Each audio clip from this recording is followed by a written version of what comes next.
Chères Thionvilloises, chers Thionvillois, chers habitants du territoire, ceux et celles qui aiment Thionville doivent se tenir à la hauteur des enjeux au service de leur ville.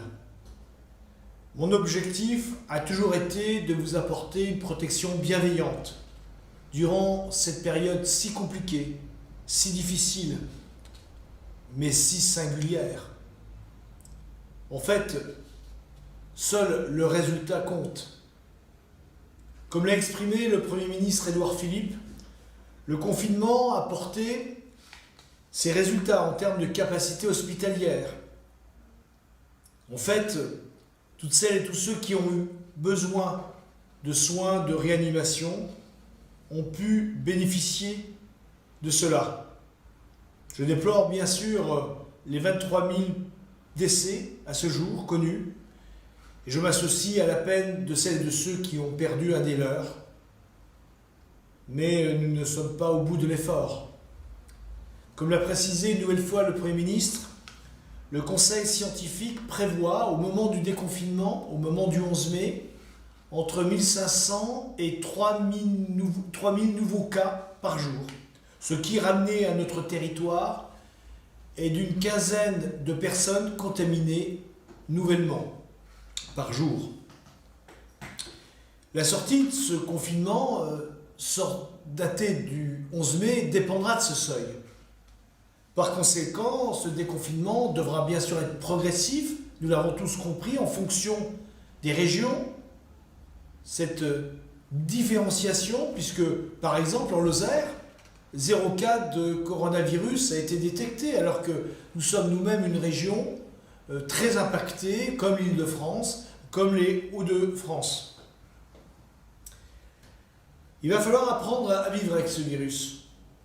Actuellement, et je le redis, il n'existe aucun traitement pour le virus.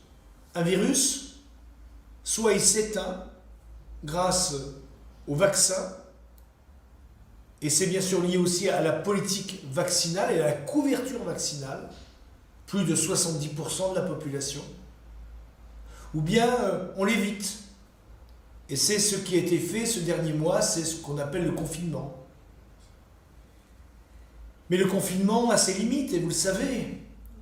Les limites, c'est bien sûr le fait d'obtenir une immunité acquise au niveau d'une population. Et donc il va falloir sortir de ce confinement, mais surtout sortir aussi pour relancer l'économie, relancer l'activité commerciale, puisqu'à ce jour, de très nombreuses entreprises, commerces, petits commerces, sont en grande difficulté.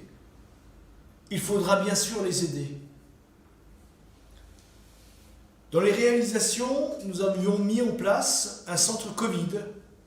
Ce centre a permis à ce jour de suivre et de soigner plus de 250 personnes. 60% d'entre elles sont thionvilloises. Les autres viennent des territoires adjacents, mais aussi de Metz, de Voipy, d'Agondange, d'Erserange. Je remercie toutes les personnes qui ont été engagées dans cette formidable aventure humaine de faire fonctionner un centre avec, dans celui-ci, plus de 60 médecins et paramédicaux, plus de 40 bénévoles. Vous avez toute notre gratitude au nom des Thionvilloises et Thionvillois. Il va falloir, bien sûr, désormais protéger devant le déconfinement.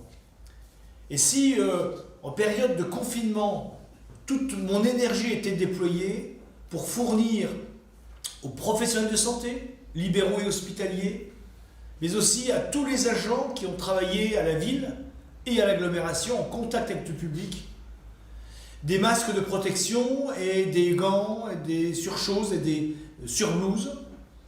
C'est plus de 15 000 kits qui ont permis aux professionnels libéraux et aux agents d'être protégés et de pouvoir faire fonctionner leur communauté, leur ville, mais aussi leur métier, et de vous soigner.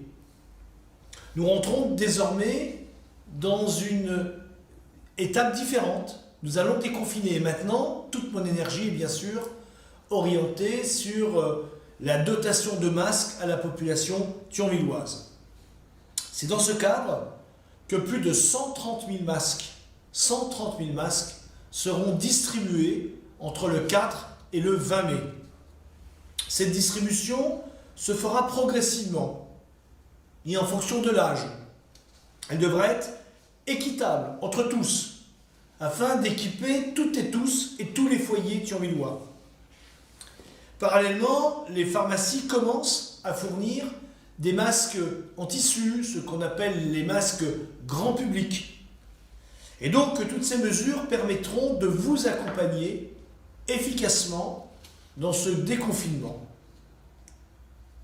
Concernant la confection des masques artisanaux, je remercie tous les bénévoles qui ont participé à la fabrication des masques par du don de matériel ou par leur talent de couturière ou de coupeur de tissu. Un grand merci à l'initiatrice de ce projet, Valérie Geoffroy-Schweitzer, parfaitement relayée par la plateforme Thionville Entraide. Là aussi, c'est véritablement une vraie chaîne de solidarité qui s'est développée et c'est à ce jour plus de 1000 masques qui ont été confectionnés. Une fois de plus, je redonne le numéro de téléphone pour les plus fragiles, les plus isolés, celles et ceux qui ont besoin d'une aide, d'une main tendue. Le numéro de téléphone est toujours le même, le 0800 830 825.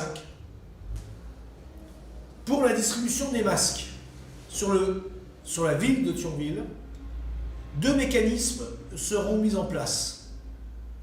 À partir du 4 mai, donc à partir de lundi, dans chaque boîte aux lettres de personnes de plus de 70 ans, dans chaque boîte aux lettres de personnes de plus de 70 ans seront déposés un masque chirurgical et un masque FFP2.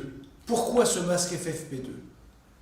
Parce que les personnes de plus de 70 ans sont les personnes les plus fragiles, celles pour lesquelles il faut apporter le plus d'attention. Et nous savons qu'en période de coronavirus, c'est surtout cette tranche d'âge qui est la plus vulnérable.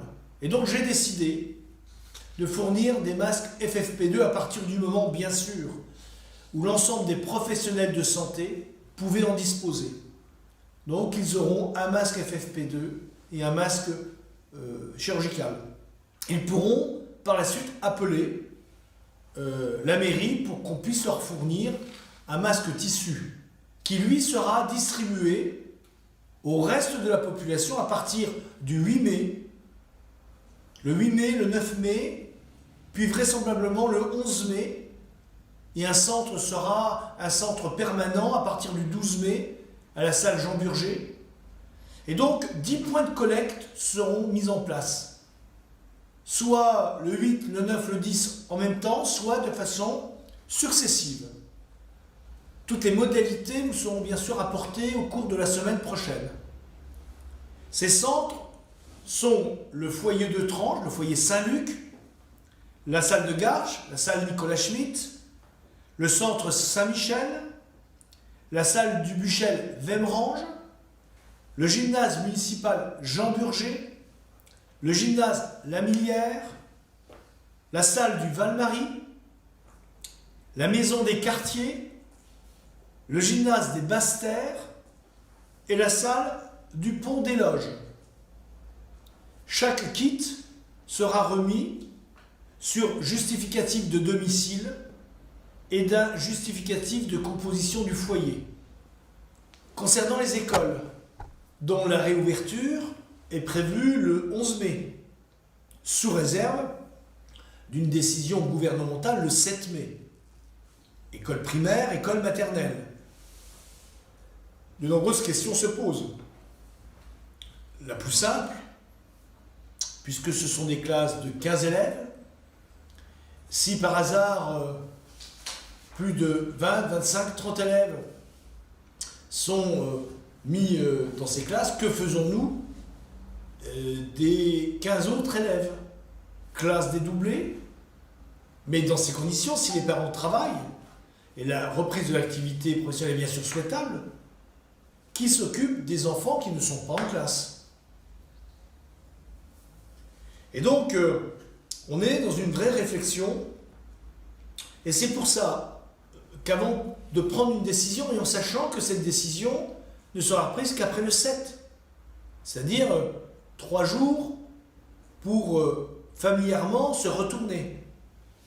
J'invite tous les présidents et présidentes d'associations de parents d'élèves à une réunion qui se tiendra mercredi prochain, le mercredi 6 mai, aux alentours de 15 heures.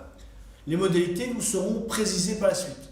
Cette réunion réunira une personne par association. Une personne par association, et nous prendrons bien sûr les mesures nécessaires aux gestes barrières. Mais il faudra travailler en concertation pour voir effectivement quelles sont les propositions des uns et des autres.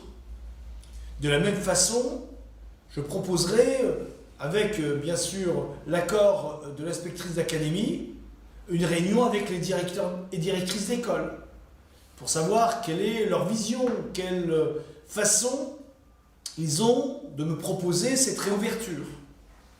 Car je veux, comme nous l'avions fait dans les rythmes scolaires, être dans une dynamique de dialogue, de partage.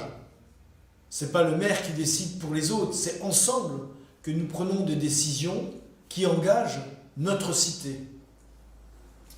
Concernant les déchetteries, nous faisons notre possible pour que les 4 déchetteries puissent être ouvertes d'ici une dizaine de jours, sur donc les 4 déchetteries, et qui permettra à tout à chacun d'apporter, au-delà des déchets verts, des déchets de toute nature. Concernant les commerces, et notamment les commerces de centre-ville, les petits commerces, les petites surfaces, ceux-ci sont autorisés à ouvrir le 11 mai. C'est une excellente nouvelle. Nous attendons bien sûr avec impatience la réouverture des cafés et des restaurants. Elle se pose d'ailleurs une question qui a été évoquée ce matin lors de mon entretien avec la secrétaire d'État aux Affaires européennes, Amélie de Montchalin. Quid de nos cafés et de nos restaurants si, du côté luxembourgeois, d'ici une 8aine de jours, les cafés et les restaurants ouvrent? Quelle équité de territoire? Comment allons-nous laisser, nous, nos cafés et nos restaurants fermés si, à quelques kilomètres d'ici, tous les cafés, tous les restaurants rouvrent? Tout cela amène à des réflexions, mais surtout à une vraie réflexion de développement de notre territoire, en lien bien sûr avec nos voisins et en particulier le voisin luxembourgeois. Je rappelle que toutes les entreprises, tous les commerces en difficulté peuvent joindre Jean Zordan, donc au 06 21 74 62 84. Chers Thionvillois, chers habitants du territoire, le chemin est long, mais l'horizon se dégage progressivement. Ayons confiance en notre capacité à nous respecter, à nous aider et à sortir de ce confinement avec grande intelligence. Cette intelligence qui, jusqu'à maintenant, nous a amené à plutôt bien respecter le confinement. Cette allocution est peut-être et certainement la dernière que je fais dans le cadre de la gestion de cette crise sanitaire sans précédent. Bien sûr qu'elle n'est pas terminée, mais nous arrivons avec cette distribution de masques dans une sortie du confinement et donc dans une reprise d'une activité, d'un rythme démocratique plus apaisé. À ce propos, je recevrai les membres de l'opposition au sujet des mesures et des opérations entreprises pendant cette période ô combien difficile et singulière. Je compte sur vous, vous pouvez compter sur moi. Prenez soin de vous, de vos proches. Vive Thionville!